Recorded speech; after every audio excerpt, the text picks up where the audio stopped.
எங்க போகணும்? எங்க வேணா கொடுங்க சார், போறேன். வீரனின் பயணம் தடைப்பட்டது. பயணிகள் கவனத்திற்கு. சிக்னல் கோளாறு காரணமாக ரயில் போக்குவரத்து தற்காலிகமாக நிறுத்தி வைக்கப்பட்டுள்ளது. அந்த வண்டியும் கூட்டத்தால் நிரம்பி வழிந்தது.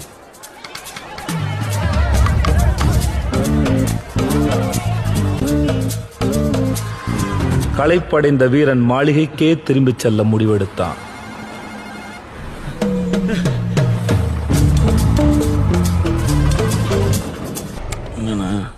டீ குடிக்குவா?